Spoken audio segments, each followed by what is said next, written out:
आप देख रहे हैं आज तक, आपके साथ हूं मैं नेहा वातन। 2 बजे की बुलेटिन की शुरुआत करते हैं बिहार की सियासत से जुड़ी सबसे अहम खबर से। दरअसल आज रेलवे टेंडर घोटाले से घिरे बिहार के डिप्टी सीएम तेजस्वी यादव ने पहली बार अपने बचाव में और विरोधियों पर भी जमकर बोला। तेजस्वी यादव कैबिनेट की बैठक के बाद बाहर निकले थे। कैबिनेट से पहले भी मीडिया ने उन पर सवालों की झड़ी बरसाई थी, लेकिन तब वो चुपचाप अंदर चले गए थे। लेकिन मीटिंग खत्म होने के बाद जब दोबारा उनसे इस्तीफे को लेकर सवाल जवाब शुरू किए गए तो तेजस्वी जमकर बरसे। और 13-14 साल के उम्र का बच्चा वो राजनीतिक षड्यंत्र करके घोटाला करेगा, गलत काम करेगा। मतलब 13-14 2004 का मामला, 14-15 साल उम्र होगी, हम गलत काम करेंगे। जब मेरा मूछ भी नहीं आया था तो हम गलत काम करेंगे। आज हम उप मुख्यमंत्री बने, ईमानदारी से अपने कर्तव्यों का निर्वहन किया, तब कोई गलत काम नहीं किया। और उस समय ना मेरे पास कोई पद था, हम तो बच्चे थे, मूछ भी नहीं आया था, हमें पता नहीं कि लालू जी से तो ये लोग डरते थे, लेकिन इस 28 साल के नौजवान से भी इन लोगों का अपना पड़ रहा है, ये हमारे समझ में नहीं है। ये लोग भयभीत है। हमारी जो छवि रही है, जिस प्रकार से हमने काम किया है, ये लगातार शुरू दिन से ही महागठबंधन तोड़ने के प्रयास में रहे हैं, हमें बदनाम करने के प्रयास में रहे। सिर्फ हमें ही नहीं बल्कि पूरे बिहार को बदनाम करने की साजिश इन लोगों ने रचने का काम किया है। महागठबंधन अटूट है, अटूट रहेगा और चलता रहेगा। हमने ये स्पष्ट कहा था कि करप्शन के मामले में, भ्रष्टाचार के मामले में हमारा जीरो टॉलरेंस नीति रहेगी। और आप हमारे कार्यकाल को देखें, उप मुख्यमंत्री रहते हुए 1.5-2 साल के कार्यकाल को देखें, तीनों डिपार्टमेंट हमारे पास जो रहा, कोई उंगली नहीं उठा सकता है कि हमने कुछ गलत काम किया हो। और एक दिन पहले रांची में पेशी के लिए आए लालू यादव भी बेटे तेजस्वी के इस्तीफे के सवाल पर बिफर उठे थे। लालू यादव ने बीजेपी पर नीतीश को नुकसान पहुंचाने की साजिश का आरोप लगाया था। बिहार के डिप्टी चीफ मिनिस्टर हुए क्या अपराध किया है? कौन सा चीज का गबन कर दिया? क्या ऑफेंस किया है? तेजस्वी को जो बीजेपी वाले लोग मतलब ललकार रहे हैं नीतीश कुमार को कि इस्तीफा कराओ, ये बीजेपी के कहने से तेजस्वी को हम लोग डिप्टी चीफ मिनिस्टर बनाए थे। 80 MLA हमारे नीतीश कुमार के, कांग्रेस पार्टी के, हमारा पार्टी है, महागठबंधन की सरकार यहाँ चल रही है। ये रोज के रोज लार गिर रहा है भाजपा का। इनका अल्टीमेट लड़ाई वही है कि लोगों को ऐसा फंसाओ, लड़ाओ, उड़ाओ, भिड़ाओ कि गठबंधन टूट जाए। और हम दिखावे देश भर में कि बिहार में जब गठबंधन नहीं है तो ये देश में लोग क्या बनाएंगे? आज 18 पार्टी जुटी हुई थी उपराष्ट्रपति के चुनाव में, जो गांधी जी के पोता का जो नाम तय हुआ है। हम एक है। कितना MP तुम्हारा मिनिस्टर चार्जशीटेड है, निकाल के हम लोग देंगे, प्रकाशित करेंगे, उससे क्यों नहीं इस्तीफा लिया? अब तुम्हारे चलते Tejashwi Yadav deputy chief minister है। बिहार की जनता ने बनाया है, RJD ने बनाया है, महागठबंधन ने बनाया। लेकिन लालू जी सवाल ये उठ रहा है, खुद चार्जशीटेड, अमित शाह खुद चार्जशीटेड थे, तड़ीपार था। तो ये बिल्कुल इनके चाल को देश की जनता समझ रही है। देशवासियों अब ये सब फेल हो चुके हैं।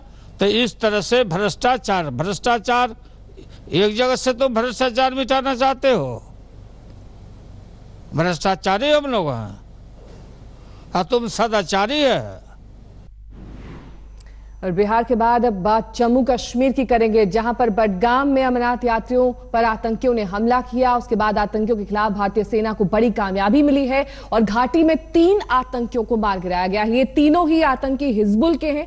सेना को एक खबर मिली थी कि बडगाम में 3 आतंकी छिपे हुए हैं, जिसके बाद सेना, पुलिस और CRPF ने ज्वाइंट ऑपरेशन शुरू किया था।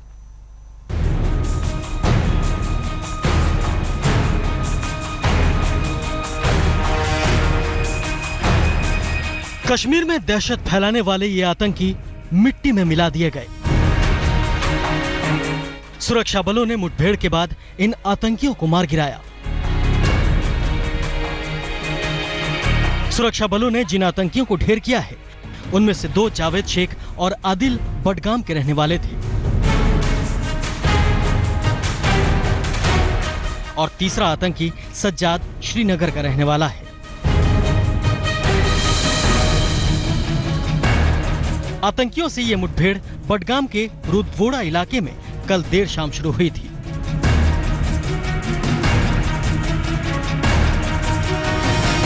आतंकियों से मुठभेड़ के बाद सुरक्षा बलों ने इन 3 आतंकियों को घेर लिया था।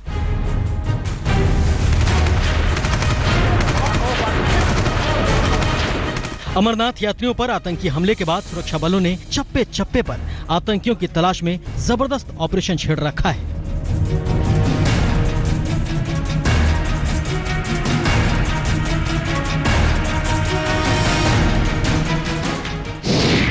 बडगाम के रुद्रवोड़ा गांव में आतंकियों के छिपे होने की खबर मिली थी। इसके बाद राष्ट्रीय राइफल्स, सीआरपीएफ, श्रीनगर पुलिस की एसओजी टीम और बडगाम की एसओजी टीम ने साझा कार्रवाई की। शाम करीब 7 बजे सुरक्षा बलों की साझा टीम ने रुद्रवोड़ा गांव की घेराबंदी कर दी। सुरक्षा बलों के पंजे में फंसते ही इन स्थानीय आतंकियों को बचाने के लिए अलगाववादी भी सक्रिय हो गए थे। खबर है कि कुछ गांव वालों ने सुरक्षा बलों पर कुछ पत्थरबाजी भी की। सुरक्षा बल उन पत्थरबाजों से निपटने के साथ ही आतंकियों के साथ मुठभेड़ भी कर रहे थे। आखिरकार करीब 7-8 घंटे चली ऑपरेशन के बाद तीनों आतंकी ढेर कर दिए गए। अमरनाथ यात्रियों पर हुए हमले के बाद पूरे जम्मू कश्मीर में सुरक्षा कड़ी कर दी गई है। ऐसे में इन आतंकियों का बच निकलना मुश्किल ही नहीं, नामुमकिन था। लेकिन सरेंडर करने की जगह आतंकियों ने सुरक्षा बलों पर ही फायरिंग शुरू कर दी। नतीजा ये हुआ कि सुरक्षा बलों ने तीनों आतंकियों को मार गिराया। खुफिया एजेंसियों से मिली जानकारी के मुताबिक लश्कर ने घाटी में आतंक फैलाने के लिए कई स्थानीय आतंकियों की भर्ती की है। इनमें 30 आतंकवादी दक्षिणी कश्मीर में हैं, जो स्थानीय हैं, और करीब 80 आतंकवादी उत्तरी कश्मीर में हैं, जो पाकिस्तानी हैं। जांच एजेंसियों का मानना है कि हिजबुल मुजाहिदीन के आतंकवादी सीधे तौर पर अमरनाथ यात्रियों को निशाना नहीं बनाते। ऐसे में स्थानीय आतंकियों को भड़काने के लिए पाकिस्तानी आतंकियों की घुसपैठ भी कराई गई है। बडगाम से शुजाउल हक के साथ आज तक ब्यूरो। तो अमरनाथ यात्रा को लेकर जहां लोगों में गुस्सा है, रोष है, वहीं इस घटना के बहाने कुछ लोग कानून अपने हाथ में ले रहे हैं। हिसार में बजरंग दल के कार्यकर्ताओं ने अमरनाथ यात्रियों पर हुए हमले का ऐसा विरोध किया जो आपका भी खून खौला देगा। जी हां, आतंकवाद के खिलाफ सरेआम गुंडागर्दी यहां की गई, जिसका सिर्फ एक ही मकसद हो सकता है, देश में अमन और शांति को बिगाड़ना।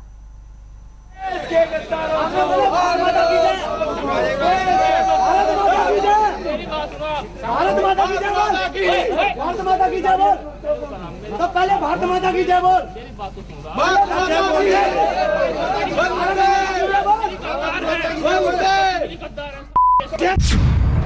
मस्जिद के दरवाजे पर शख्स को मारा थप्पड़, भारत माता की जय ना बोलने पर पिटाई। भारत माता की जय बोल, भारत माता की जय बोल, बजरंग दल की गुंडागर्दी, माता की जय बोल।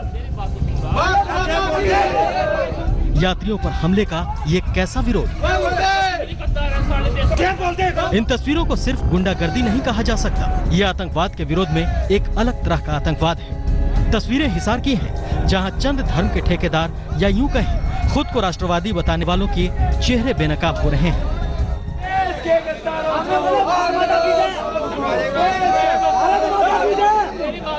भारत माता की जय बोल, भारत माता की जय बोल, तो पहले भारत माता की जय बोल।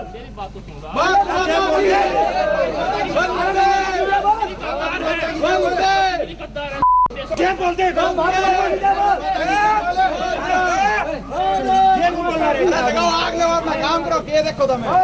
माता की। मस्जिद के बाहर खड़े बजरंग दल के ये कार्यकर्ता अमरनाथ यात्रियों पर हमले का विरोध कर रहे थे, जहां वो मस्जिद के बाहर पुतला फूंकने पहुंचे और लगातार भड़काऊ नारे लगाने लगे, जिसके बाद एक शख्स मस्जिद से बाहर निकलता है, जिसके ऊपर ये लोग भारत माता की जय कहने का दबाव डालते हैं। युवक लगातार इन्हें समझाने की कोशिश करता है, तब तक एक शख्स उसे जबरदस्ती खींचता है, उसका हाथ पकड़कर नीचे गिराने की कोशिश करता है। फिर भी युवक समझाने की कोशिश करता रहता है।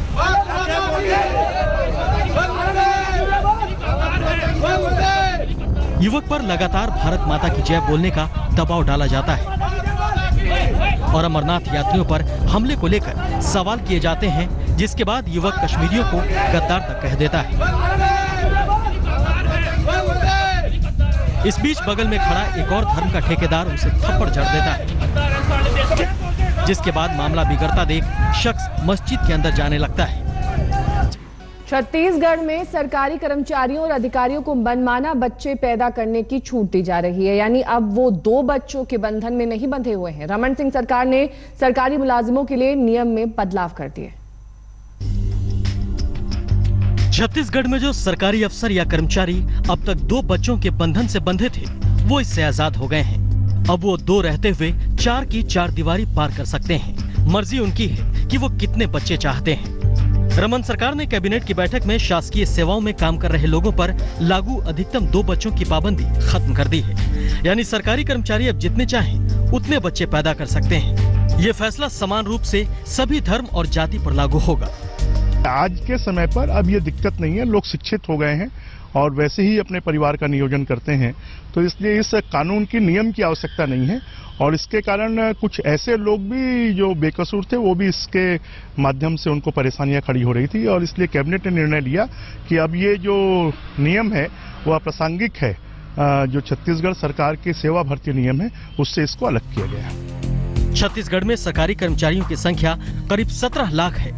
एक सर्वे के मुताबिक राज्य में सरकारी मुलाजिमों में 25 से 35 साल के कर्मियों की संख्या 38% है, जबकि 40 से 50 साल के 45% और 50 से 60 साल के कर्मचारियों और अधिकारियों की संख्या 17% है। सरकार के इस फैसले से किन्हें फायदा होगा, ये कोई नहीं जानता। परिवार नियोजन के मामले में दी गई छूट से खुद सरकारी कर्मचारी और अधिकारी भी हैरत में हैं। रमन सरकार का यह फैसला आश्चर्यजनक है कि एक और जहां खाद्यान्न का संकट है, लोगों की जीवन शैली में गिरावट आ रही है, गरीबी रेखा के नीचे लोग की संख्या बढ़ते जा रही है, ऐसे समय में ऐसा फैसला करना कि जो पाबंदी थी परिवार नियोजन की, हमारे दो, उससे उनको सरकारी कर्मचारियों को मुक्त कर दिया गया है। ये अजीबोगरीब फैसला देश हित में और प्रदेश हित में नहीं है। ये पहला मौका है जब छत्तीसगढ़ में बीजेपी सरकार ने सरकारी कर्मचारियों के लिए लीक से हटकर कोई फैसला लिया है। 125 करोड़ की आबादी से बोझिल देश में जहां लोग 2 बच्चों से एक पर आकर ठहरने लगे हैं, वहीं छत्तीसगढ़ में 1-2 का 4 करने की आजादी दी जा रही है। सुनील नामदेव, रायपुर, आज तक। उत्तराखंड के खटीमा में एक अजीब घटना देखने को मिली। यहां दरअसल बिना इंजन के पत्थर से लदी एक मालगाड़ी 50 किलोमीटर की रफ्तार से दौड़ती हुई दिखाई दी। हैरान करने की बात यह थी कि काफी दूर तक बिना इंजन के इसके डब्बे घसीटते चले गए। ये मालगाड़ी थी जिसकी 8 बोगियां बिना इंजन के ही दौड़ पड़ी।